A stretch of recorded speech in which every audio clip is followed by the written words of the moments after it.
नवा नवा छत्तीसगढ़ी गीत देखे बर और सुने बर हमार यूट्यूब चैनल MS म्यूजिक ला सब्सक्राइब करो और साथे साथ ये जन घंटी के निशान दिखा थे वो क्लिक करो ताकि सबसे पहले ये चैनल के गीत आप तक पहुंच सके।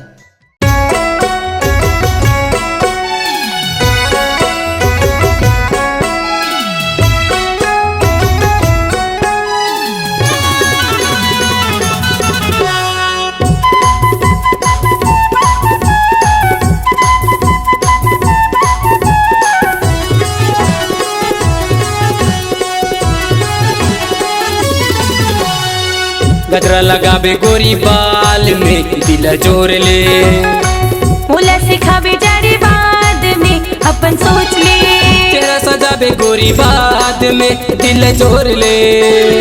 मोला सिखाबे जारे बाद में अपन सोच ले, गजरा लगाबे गोरी बाल में दिल जोर ले, मोला सिखाबे जारे बाद में अपन सोच ले।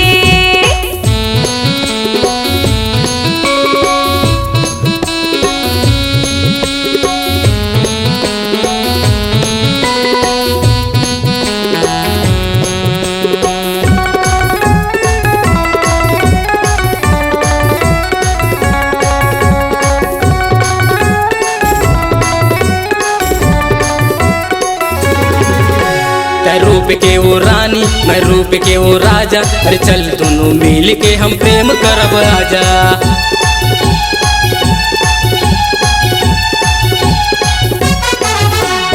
जारे तू राजा रे मैं मार खा बेकारी, संगला मुर छोड़ देना पाछू पछतावे, संगला मुर छोड़ देना पाछू पछतावे, चेहरा सजाबे गोरी बाद में दिल जोर ले,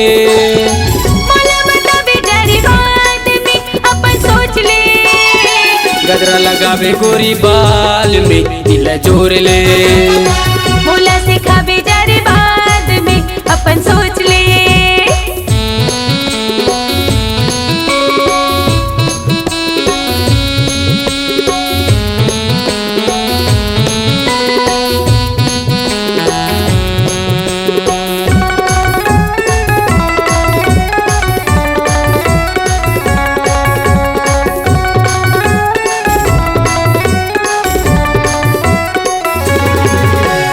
पंजा दीवानी मैं बनूं दीवाना, अरे चल दोनों भाग जाबो बैरी है जमाना।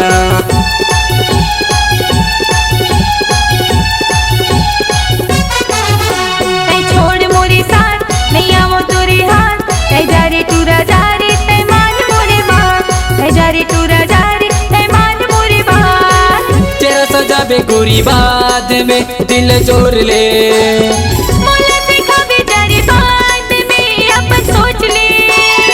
गजरा लगाबे गोरी बाल में दिल जोर ले, मोला सिखाबे जारे बाद में अपन सोच ले, तेरा सजाबे गोरी बाद में दिल जोर ले,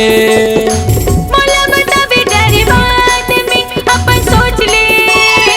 गजरा लगाबे गोरी बाल में दिल जोर ले, मोला सिखाबे जारे बाद में अपन सोच ले, तेरा सजाबे गोरी बाद में दिल जोर ले, मोला सिखाबे जारे बाद में अपन सोच ले, तेरा सजाबे गोरी बाद में दिल जोर ले, तेरा सजाबे गोरी बाद में अपन सोच ले। कैसे जुर्बे के लिए चल हाय।